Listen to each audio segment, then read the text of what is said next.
No podemos hablar de un lavado de activos si no hay un origen ilícito de los fondos. Y aquí la Fiscalía no ha sido capaz, hasta este momento, cuando ya debiera haberlo hecho, porque tiene la investigación más que concluida, con haberlo probado mínimamente. Nosotros estamos con Juliana Loza, abogada de Keiko Fujimori. Bienvenida, doctora Loza, a Exitosa. Hola Karina, ¿qué tal? Muy buenos días. Encantada de estar nuevamente contigo. Muchas gracias. ¿Qué significa esto? Según el Ministerio Público, ya entramos a otro nivel. Ya subsanó Domingo Pérez todo lo que tenía que subsanar para iniciar esta nueva etapa. Sí, te preciso y aprovecho en aclarar un punto muy importante. No es que pasemos a juicio ya. Quiero empezar aclarando eso. De hecho, recién vamos a empezar el debate de propio, que es el más importante dentro de la etapa intermedia. Es decir, vamos a discutir recién si es que hay los elementos y el sustento necesario para ir a juicio.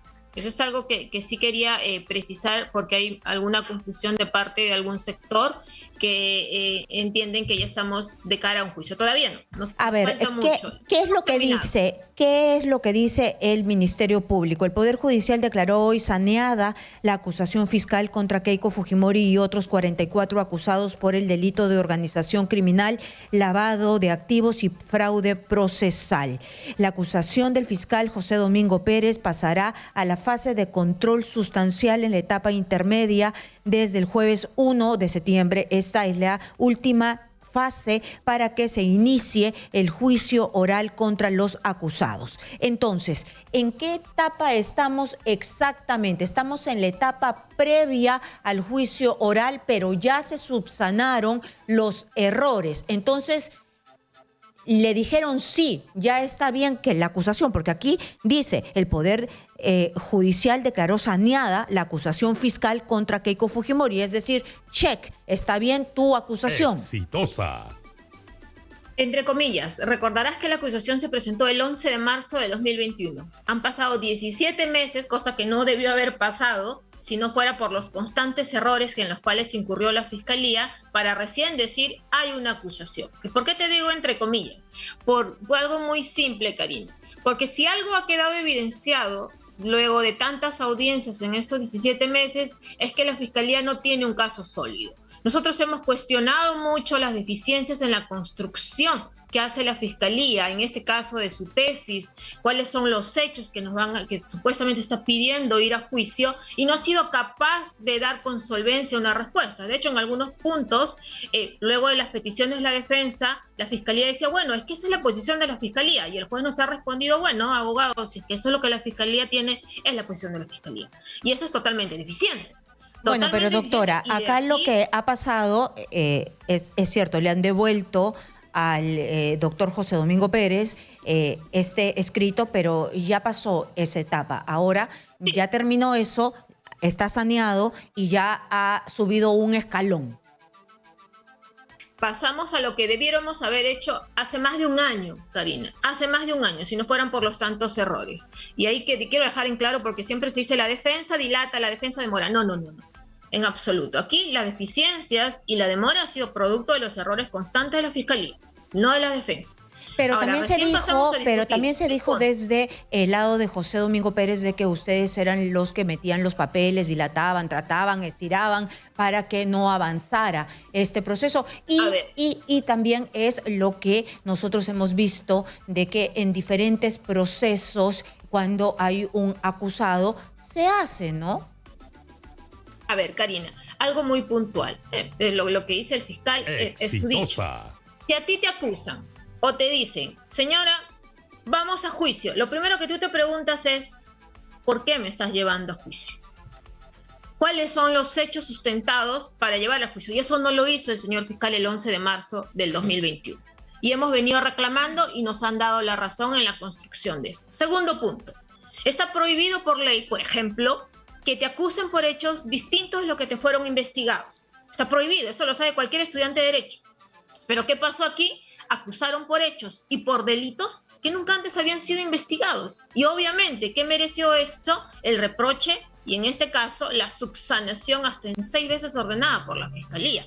no nos habían cumplido con adjuntar elementos de convicción, la Fiscalía se había olvidado, entre comillas, olvidado cuando no omitido pronunciarse por 14 procesados cuando tenía por mandato legal el deber de pronunciarse. Entonces, en verdad, aquí nos han venido haciendo distintos cuestionamientos a las defensas cuando en verdad quien en todo caso ha cometido los errores constantes ha sido la Fiscalía. Si no, no hubiéramos obtenido 6 mandatos de devolución y de orden de subsanación de parte del juzgado, porque hemos reclamado lo que nos corresponde conforme. Muy bien, pero ahora lo que tenemos es que según la Fiscalía hay una organización criminal donde hay colaboradores eficaces, donde se pudo determinar que habían aportantes fantasmas, que vino dinero de Odebrecht, ¿no? Que vino dinero. Ningún colaborador eficaz que haya acreditado el tema de Odebrecht, Karina. Cítenme uno que haya acreditado que pudiera haber venido. De lo que la Fiscalía ha presentado hasta este momento, ninguno. Y el que dijo, porque no voy a revelar yo los nombres acá de los colaboradores eficaces, pero el que dijo que en el local de campaña entró, vio, escuchó que el de la selva, pues, el mismo congresista. Exitosa. No, ninguno, tampoco, porque él no menciona a Odebrecht, para empezar. Al que te refieres nunca ha mencionado Odebrecht, ha hablado de empresarios nacionales y supuestamente lo que escuchó, algo concreto sobre eso, y estamos en un estadio muy avanzado del proceso. Ya no estamos hablando de una etapa incipiente donde se puede reclamar si está corroborado o no corroborado. Si es que alguien llega a un tema de colaboración eficaz en este estadio o en cualquier otro, tendría mínimamente que haber llegado con una sentencia homologada y corroborada en su dicho. No es que yo escuché, que me dijo, que escuché. No, señor, no estamos en ese momento. Estás pidiendo una pena concreta de llevarme a juicio oral y nada de eso existe. No hay. Muy bien, y entonces, ¿por qué? Si estamos hablando de estos aportantes nacionales, ¿por qué se trató de ocultar de dónde venían los dineros? Y estoy hablando ya de Yoshiyama, porque ese nombre sí ya se dijo, ¿no? Acá hay un tema muy concreto, Karina. Para la construcción del lavado de activos se requiere como requisito imprescindible que el dinero supuestamente lavado sea ilícito. Y en este caso, si algo ha quedado determinado, incluso reconocido por el señor fiscal en una de las tantas audiencias que hemos tenido, que este dinero era lícito. Y no solamente porque se menciona, sino porque ha quedado acreditado la investigación. Hay auditorías, hay senda documentación contable, financiera, registral que han presentado los dos grupos empresariales que en este caso mencionaron hacer los aportes a Fuerza Popular, donde ha quedado determinado que este dinero es lícito, pero aún más. Algo muy importante que sí me gustaría mencionarlo a tus radioescuchas. Es el tema en este caso que se hicieron pericias contables al patrimonio personal de Keiko Fujimori y Mar Vito Villanela, que concluyeron pericias oficiales, ni siquiera de parte, pericias de la Fiscalía, que determinaron que en este caso ni un sol de ningún aporte que recibió Fuerza Popular fue al patrimonio personal ni de Keiko ni de Mar Vito Villanela. Bueno, pero ¿de dónde sale entonces? ¿De dónde salieron entonces, de dónde aparecieron los aportantes fantasmas que no tenían ni siquiera para pagarse la pensión de un instituto tecnológico? Yo descubrí uno de esos cuando estaba en Panorama. Y me dijo a mí que no tenía ni para pagar su pensión en el Instituto Tecnológico. Estos actos de simulación, y de hecho seguramente la defensa del Partido Fuerza Popular es parte de su estrategia, entiendo yo, y así lo va a sustentar en el estadio que corresponde al debate de fondo, evidentemente tampoco configuran un acto de lavado de activos. Hay que tener en cuenta aquí algo, Karina, muy puntual. El lavado requiere un origen, en este caso tener un origen ilícito del dinero que estás lavando. Y aquí no lo hay. No podemos hablar de lavado si no existe lo primero. Y lo primero no se ha determinado ni siquiera acreditar. O sea, no podemos hablar de un lavado de activos si no hay un origen ilícito de los fondos. Y aquí la Fiscalía no ha sido capaz, hasta este momento, cuando ya debiera haberlo hecho, porque tiene la investigación más que concluida, con haberlo probado mínimamente. No lo ha hecho. Pero para ellos el lavado de activos y este dinero ilícito saldría primero de Odebrecht, ¿no? Y Odebrecht, ¿por qué? Porque ellos apostaban primero por Ollanta si es que llegaba al poder, después por Keiko Fujimori si llegaba al poder, también la fuerza de Keiko Fujimori mediante su gran grupo parlamentario. Esa es una de las hipótesis. Lo dicho de Barata, contradictorio por demás y que ni siquiera, y lo reconoció en la declaración que hizo en Brasil, ni siquiera llega a determinar contundentemente a acreditar que ese dinero ingresó a Fuerza Popular. Es solo su dicho y se contradice porque no llega a determinar a quién supuestamente le dio, dónde supuestamente le dio, cuánto supuestamente le dio o cuándo le dio.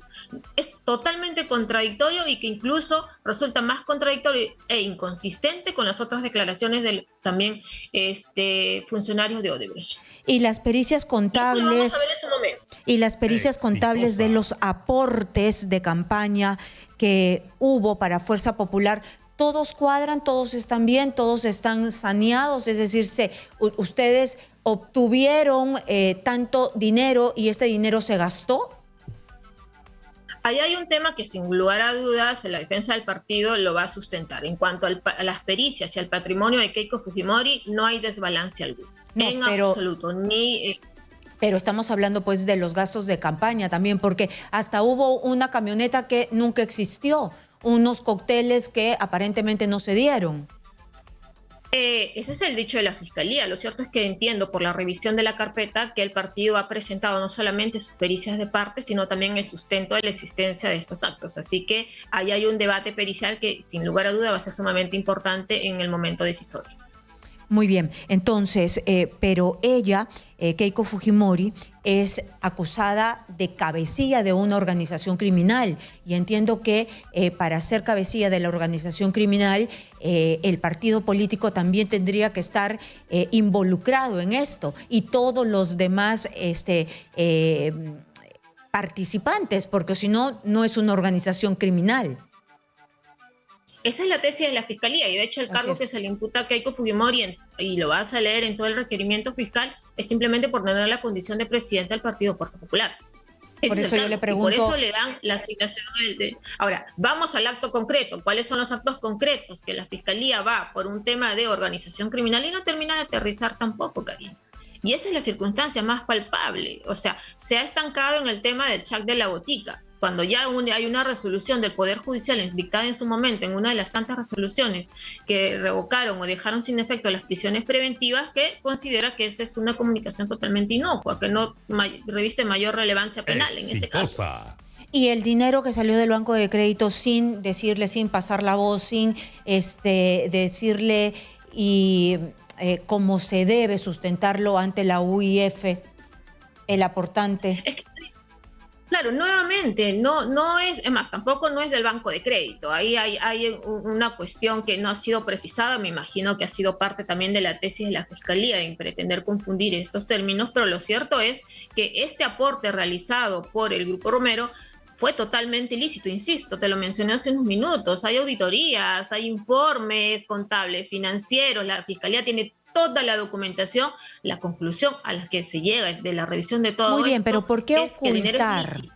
¿Por qué ocultar? ¿Por qué hay aportantes fantasmas? ¿Por qué del Grupo Romero no se avisa cuando hay una transferencia que sobrepasa los límites? ¿Por qué este secreto?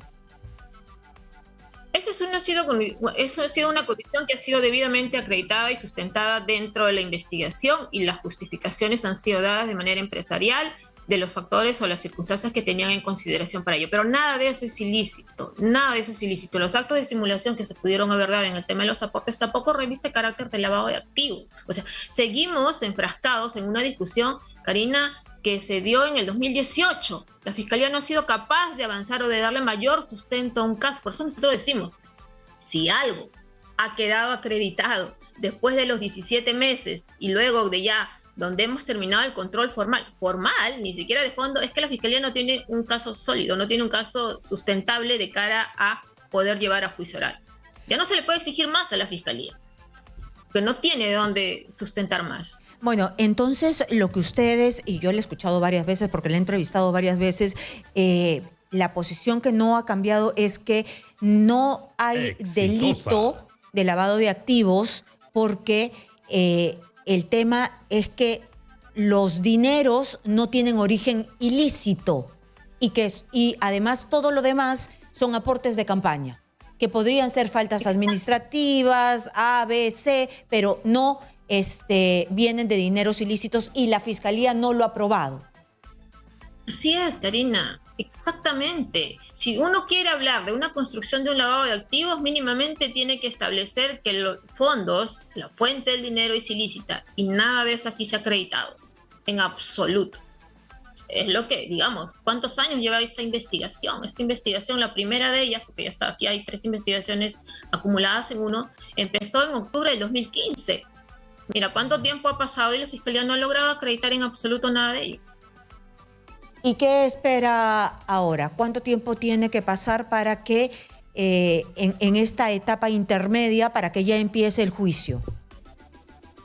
Bueno, recién vamos a empezar el debate de fondo, el debate de ver si es que en este caso se cumplen 2 factores importantes. Primero, si es que hay suficientes medios de prueba que mínimamente te permitan ir al juicio. Segundo, si los hechos que están siendo materia de acusación, digamos, configuran en sí delito. Nosotros postulamos que en este caso no solamente no hay pruebas, sino que los hechos que se le imputan a Keiko Fujimori son atípicos, es decir, carecen de relevancia penal, no constituyen delito conforme a la fórmula que ha presentado la Fiscalía.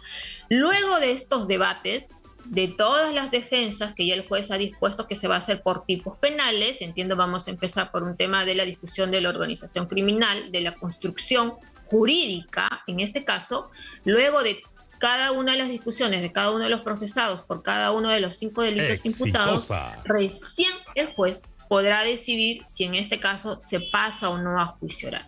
El tiempo no te lo puedo determinar, depende mucho de las audiencias, depende mucho de la dinámica de los debates y de la pronta decisión de parte del juez. Doctora, yo recuerdo que cuando a Keiko Fujimori la iban a, cuando se ordenó que tenía que ir a la cárcel, que tenía que ingresar a Santa Mónica, se habló mucho del abuso de la prisión en los casos cuando todavía no se había sentenciado a las personas, ¿no? Y ahora, nuevamente, el abogado del presidente de la República está tratando de decir de que no se habla de eso. Y yo le hice recordar de que se ha hablado, el debate ha sido amplio, precisamente en el tema Lavajato. Le dije que se habló mucho durante el tema de Keiko Fujimori y los otros encarcelados, ¿no? Él dice que ahora no se habla. Pero, ¿cuál es su opinión como abogada ahora que se está pidiendo la prisión preventiva en el caso de Jennifer Paredes, la hija cuñada del presidente de la República, principalmente? A ver, por postulado y por regla, definitivamente existe la máxima que la libertad es la regla y la detención es la excepción. Pero cada caso concreto merece una opinión específica y concreta. En el caso de Keiko Fujimori, nosotros sustentamos debidamente que no existía ni siquiera peligro procesal, porque ¿en dónde la detuvieron a Keiko, Karina? Sino ingresando al cumplimiento de una declaración al propio despacho del fiscal Pérez. Ahí la detuvieron, recuerdas tú, no es que se estaba jugando, no es que estaba escondida, no es que no la encontraron, no.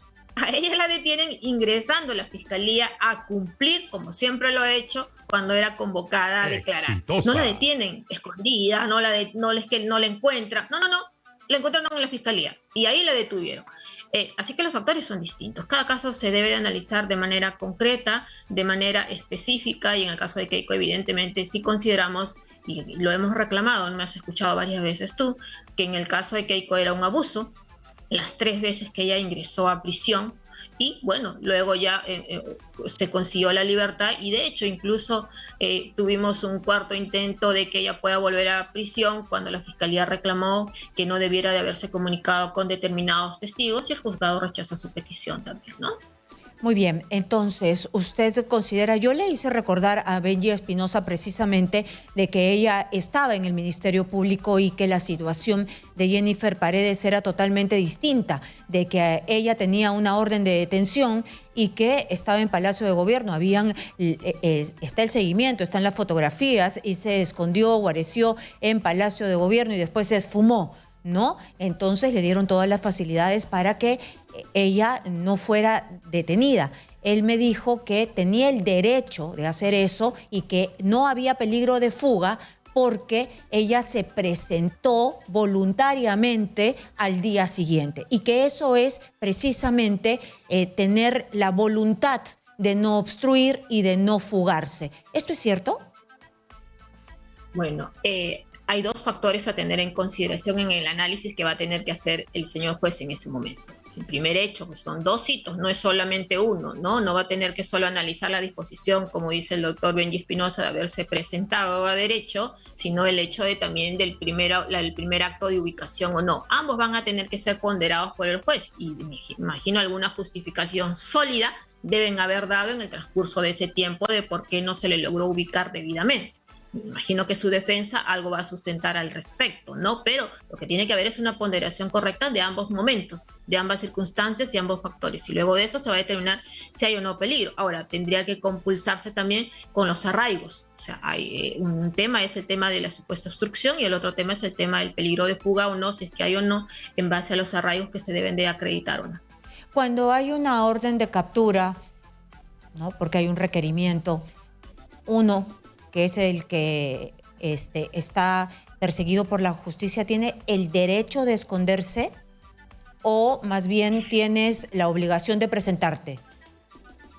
No, hay que presentarse definitivamente, ¿no? Si es que tú quieres coadyuvar con una investigación, si consideras que eres inocente, si consideras que en este caso no hay motivo para alguna circunstancia similar, evidentemente el primer punto es ponerse a derecho, ponerse a disposición. En el caso de Keiko Fujimori, recuerdas tú que sucedió algo similar, la secretaria de Keiko se presentó inmediatamente. No esperó mucho, además, porque no sabía que había una orden y dijo, se vio por los medios de comunicación y se puso a derecho, solita. Y dijo, aquí estoy. Y la recuerdas tú cuando declaró en audiencia y todo. O sea, estuvo allí muy bien. Y es más, la misma Keiko, recuerdas tú cuando le estaban dando la segunda prisión preventiva, enterada por los medios, fue desde su casa, no esperó siquiera que el juez le dicte la prisión y se puso a derecho sin haber terminado todavía la audiencia. Y le dijo, señor juez, sé que me va a dar la prisión, aquí estoy. Bueno, hay una última pregunta, pero necesito por favor que me la conteste en 1 minuto y medio máximo. Benji Espinosa ha dicho que no se va a allanar a lo que diga en esta audiencia para impedimento de salida del país de la primera dama y comparecencia con restricciones. No se va a allanar, pero sí se va a presentar. ¿Qué quiere decir que no se va a allanar? Que no va a aceptar el impedimento. Algunas defensas lo que hacen es, en aras de, bueno, tienes alguna presunción de que yo pudiera sustraerme a la acción de la justicia, acepto que me impongas el impedimento de salir del país. Recuerdo que el expresidente Kuczynski aceptó y se allanó en algún momento en alguno de los tantos pedidos de impedimento de salida del país que le dijeron. En el mismo caso de algunos otros procesados también se han dado, dicen, no me voy a fugar, díctame el impedimento de salida del país, ¿no? Incluso en el caso Cocteles hubo alguien también que no lo tengo en la mente en este momento, pero sucedió algo. Entonces yo entiendo que ellos lo que van a hacer es van a discutir, tienen todo el derecho de discutir, apelar. Exacto, que el impedimento no procede y si el pronunciamiento les es contrario, pues tienen todo el derecho de apelar. Es parte de lo que la Constitución en este caso les atribuye. Muy bien, muchas gracias a Juliana Loza, abogada de Keiko Fujimori. Ay, tan fácil explicar así, Benji Espinosa, ¿no ve?